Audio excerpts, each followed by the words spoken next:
Moltes gràcies. Gràcies, diputat. És molt amable sempre i sincer. I moltíssimes gràcies a tots vostès per haver vingut, perquè en un dia anunciat amb tant de fred, pareix que encara es posava més fred al cos del que és. Bé, jo avui vinc a presentar-los una campanya. La campanya és més d'una acció. Avui els acabem de regalar un cartell de 50x70, com els habituals. El cartell que per ara té més terminologia de tots els que hem fet, té 60 termes, estan les 20 il·lustracions amb les 20 denominacions científiques en llatí. Després hi ha 20 termes que hem considerat més estàndards, d'això ara en parlarem, perquè la varietat en aquests casos, en la fitonímia, és altíssima. Aleshores hem agafat el que consideràvem més estàndard, l'hem posat en un cos més gran, però hem decidit usar-ne encara una segona, prescindint de moltes altres. I hem usat també algun criteri que tenia a veure en proporcionalitat d'ús, com és en el cas de timonet o farigola, però també altres casos que poguera recordar-te a donar-nos més informació. En un extrem, d'una manera molt habilidosa, Joan Llopis ha posat uns botonets que indiquen també l'ús possible que pot tindre, fragant, culinari o medicinal. I al·ludint precisament a aquests usos és que hem decidit d'usar una segona denominació, per exemple, de la sajolida, herba d'olives, o de la ruda. Bé, parlarem després de la ruda. Jo sempre aprofito estos minuts per a fer una presentació un poc més lingüística. I si m'ho permeten vaig a començar amb ella, després d'haver-los explicat un poquet el cartell, sabent que després Daniel Climent ens l'acabarà de desbudellar. Bé, vaig a parlar-vos un poquet d'allò que té a veure en la fitonímia i en la recuperació de les nostres arrels. L'onomàstica, la ciència que estudia els noms propis, és una de les disciplines més delicades de la lingüística, pel component patrimonial que tenen els noms que designen una entitat concreta. El nom del meu poble, el cognom de ma mare, el nom que posaré als meus fills. Tots sabem que són més que noms. És la senya amb què ens identifiquem. Per això tenen tanta força, veritat? Per això alcen tantes controvèrsies. Amb la terminologia tenim una cosa de semblant. El terme és més que un nom comú. Tot i que apareix en els diccionaris, a diferència del nom propi, el terme és una entitat lèxica usada amb un significat unívoc en una ciència o en una disciplina. Poden haver moltes herbes, però només n'hi ha una d'herbassana. Quan ja uses en aquest sentit és un terme. La terminologia implica l'acceptació per part d'una comunitat científica o tècnica. De res no val crear un terme si els experts no el fan seu.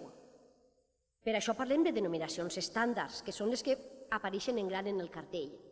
Són les que per a tots són vàlides. Però conviuen amb altres menors que ens interessa també conèixer.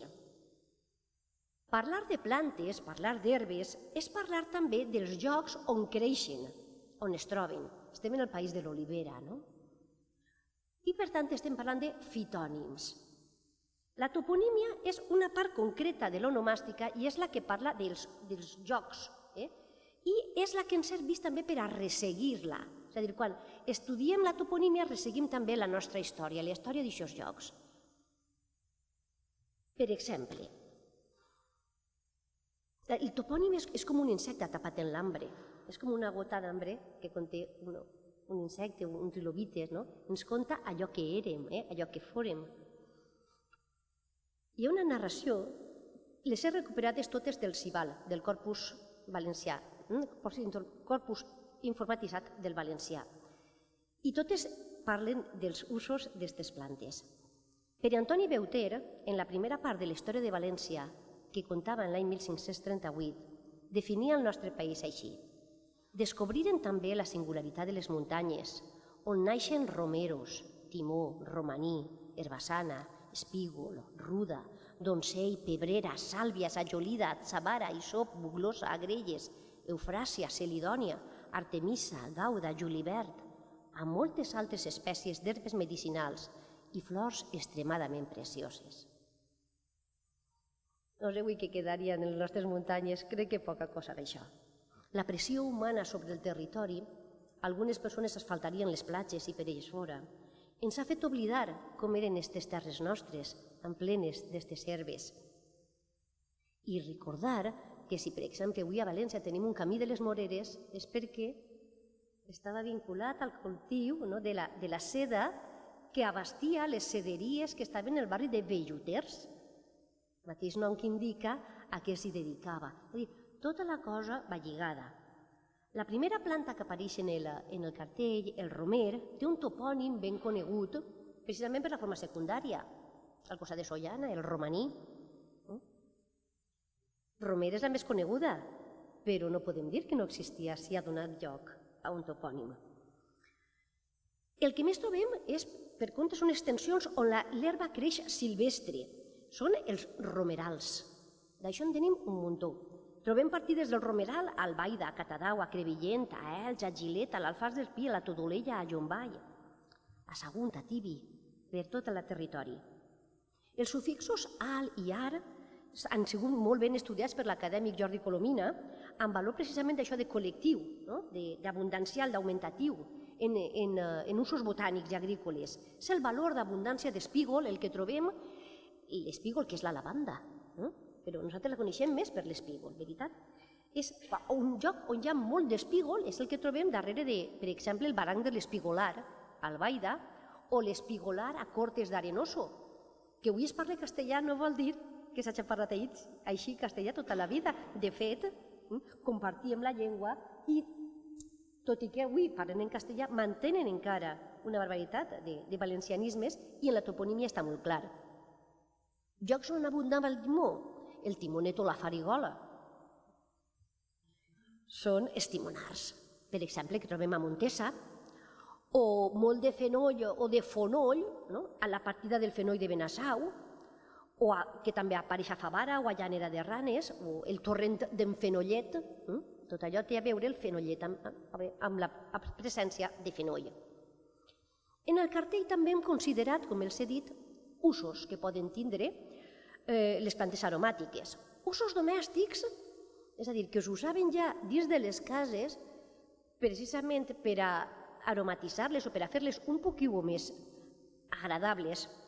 Ja les trobem recollides des d'antic. En el llibre dels Feis, Jaume I diu que els nostres enviaren-nos a dir que aguiassen bé la casa en què nos érem i férem-la bé a guiar i enjoncar de fonoll, que no havíem altre jonc. Per tant, no tenien altre jonc i tirarem fonoll per tota la terra, per tot el terra, perquè allò, el que hi havia, no hi havia paviment. El cartell recopila també plantes emblemàtiques. Dir murta és dir alzira. I és parlar d'enramades, d'entrar en la murta. Un costum ancestral que ja recopila, el Cibal el tenim documentat en un text anònim de 1380, i en el qual parla d'una càrrega de murta per al dia de Ninou, per al dia primer d'any. Ninou és així, no? El dia de cap d'any és el dia de Ninou, diu en el 1380. Per una càrrega de murta el dia de Ninou, per a la murta que hagué d'enramar el dia de Pasqua. Era costum el dia de Pasqua, dia de Nadal, celebrar-ho amb una enramada de murta. Avui no podem trobar-la. Després ens ho explicarà Sara, que tenim un taller sobre aquests usos d'aquestes plantes que les teniu així per a poder-les tocar, palpar, olorar, vives. Després tenim un taller perquè ens expliquen en seques, en forma d'essència, en forma de crema, quins usos li podem donar fragants, culinaris o medicinals. Com els dic, allí no trobaran, així sí, la ruda, perquè sembla que Sanitat té prohibida la comercialització en aquest format perquè és una planta considerada abortiva. No els estranyarà que hàgim triat com a epítet d'ella precisament herba de bruixes. Però tenia altres usos i Jaume Roig, en l'Espill, a banda de blasmar molt contra totes les dones, ens diu que ens posem a la cara i explica aquesta combinació cosmètica que jo espero que mai ningú gosse de fer-la, perquè descriu, és una cosa que és per a posar-se-la en les celles i en els llavis.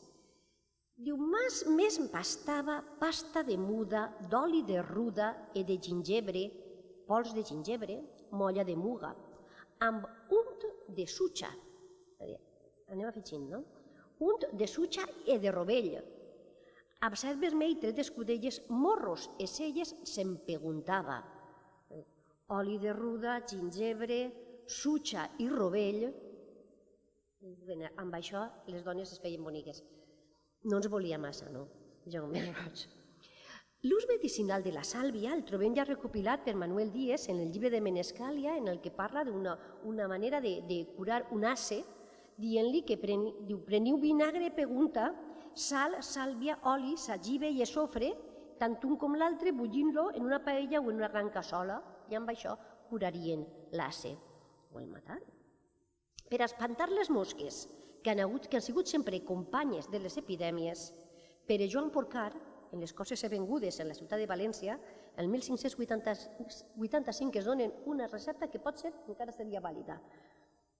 Suc d'orenga mesclat amb llet i fel de porc i una magrana, llançar esta aigua a casa i fugiran les mosques. D'infusions com el poliol, també ens parlava en l'Espí, Jaume Roig. Però jo voldria acabar amb una última planta que no està en flor, és una llàstima perquè totes les plantes en aquest moment no estan en flor, però és de les més boniques que apareix en el cartell Florida.